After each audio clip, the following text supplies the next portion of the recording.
So the importance of hedges is well accepted, but in many areas you have stone walls.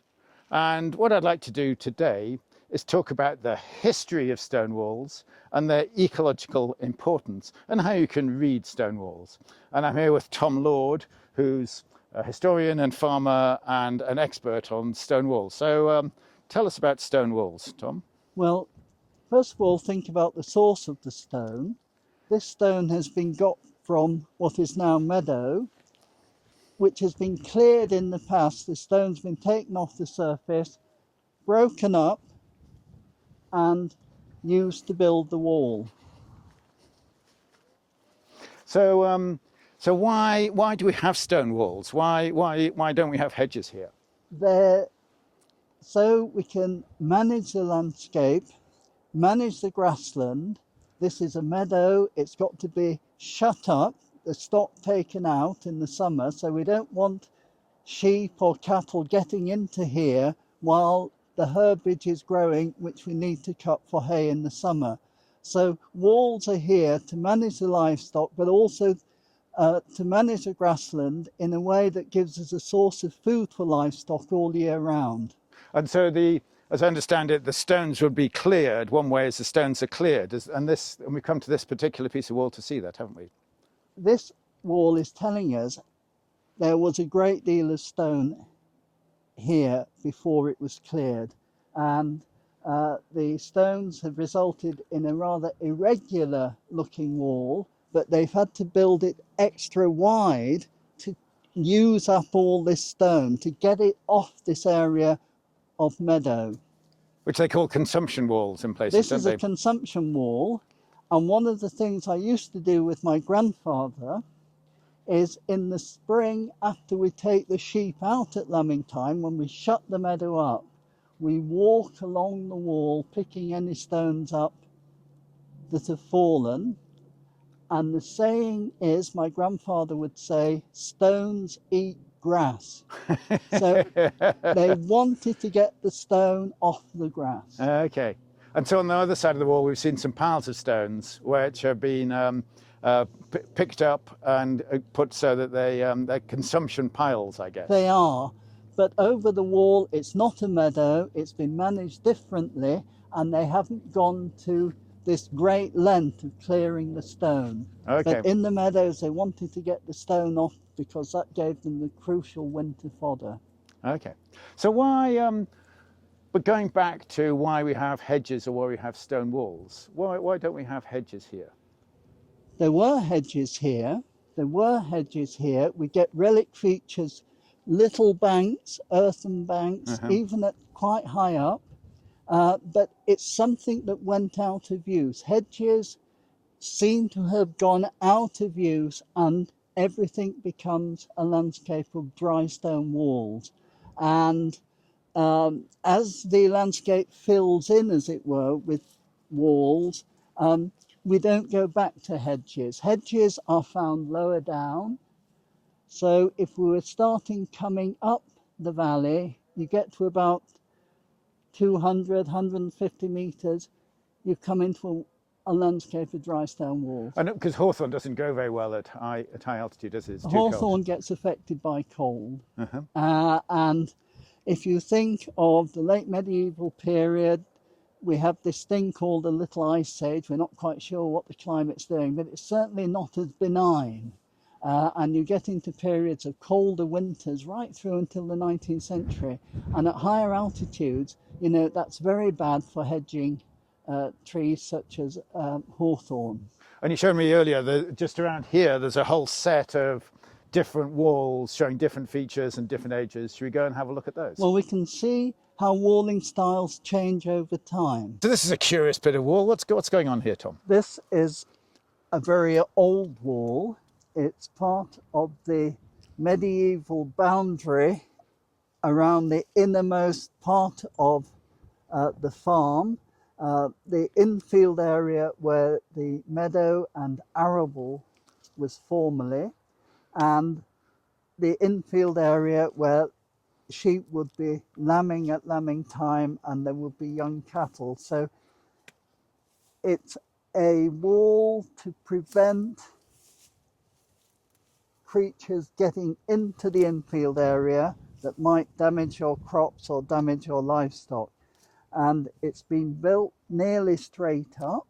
We'll see modern walls are built narrowing towards the top. This stands nearly straight up, and it's wide at the top. If we measure it, it's this, my elbow to the tip of my fingers, the ancient cubit, and then it has this deliberate row of projecting top stones which form an overhanging lip the length of the wall, and these are facing outwards to prevent something getting over here into that crucial infield area. So what might that something be? Well, it's something big, and it's something they don't want jumping over the wall. And if we look at walling styles in Europe, in areas where they still have walls or wolves until very recently, they used projecting top stones on very similar walls as a device to prevent wolves jumping. And so does the dating here work with the existence of wolves here? Well, we can put together a sequence, a dated sequence for wall styles, and this is an early wall style we think was going out of use by the 16th century, and that is more or less the time we lose records in documents of what they call walls. So how is the stone wall created? This is a later style than what we've just looked at. Like the earlier style, it's a double wall, it's got two faces, and inside the wall we've got smaller stones called fillings, and they act to stabilize the outer face of the wall. If you just look in there, it's very dry and protected. It shows you how these little internal spaces provide sheltered areas for creatures. It's surprisingly dry inside, isn't it? It is. So notably wider at the base than the top. This is what I call the narrow top wall, and these don't get as wide as the one we just looked at. And the top stones up here, there's no intention of putting a projection on. It's a later style which is probably coming into use in the 16th century, and more or less is what is still in use today. So it's gravity that's keeping it all together, and the top stone's just pushing everything down, and then you have some stones running through as well, don't you? Is that right? To bind the two faces together, stones run right through, called through stones, here and here. And the structure, although stable, it has the ability to move a little bit to respond to prevailing wind, slight shifts at the base. So it's not a massive structure that is prone to collapse. It's a very plastic structure. The individual stones can move a little bit and settle rather than collapsing. So this is how most stone walls are created, of variations on a theme. They are, and it's a skilled craft to build them, but built correctly, and where the base is quite solid and doesn't move, they can stand a long time. So this is very curious. What have we got here? Well, we know from documents that this meadow was created in the 17th century. The wall it then is some 300 years old. It's a historic feature, and this is a deliberate device.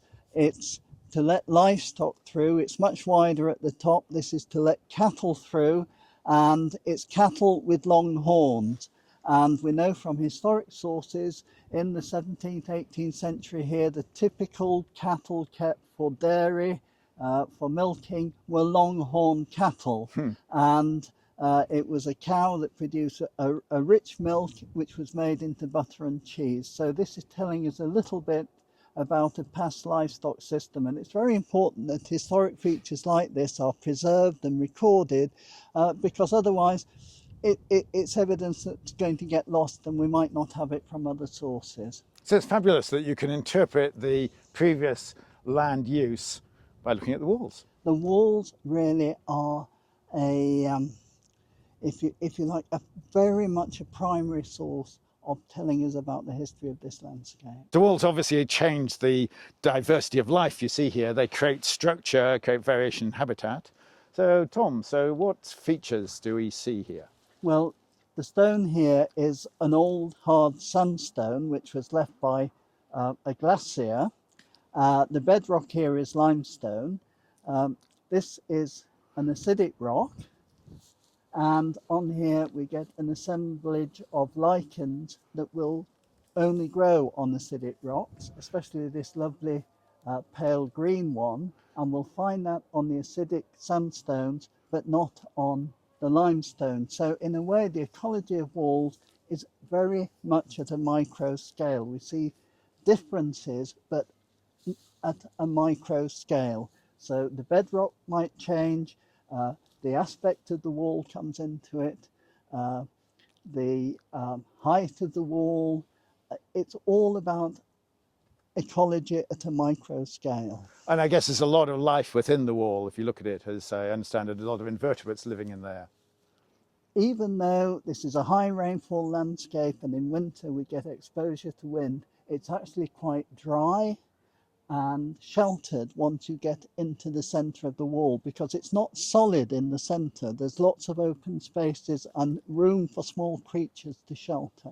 And then I guess these walls also change the microclimate. I guess south facing, they're reflecting and hot and dry, and north facing, they're cold and damp. Does that have consequences? Well, mosses, we've got mosses here at the base. This is we're sort of northeasterly facing here, but we've got mosses, and today these are very damp. As we come up the wall, we lose the mosses, we start to see the lichens, it gets drier.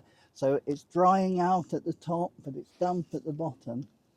And how does this affect the behaviour of stock and animals? Well, we have sheep in here at lambing time in the spring, and they will find shelter out of the wind against the foot of the wall and lying there all night. In the morning, they're dunging in this area, and you get these nutrient-enriched zones against the base of the wall, which encourages more vigorous vegetation growth. Which you can clearly see, can't you? And all sorts of things, meadowsweet and various other plants going here. Well, we'll see meadowsweets very happily here. We get cocksfoot grasses, so we see more vigorous growth. And in the past, this would provide shelter when the meadows shut up for corncrake.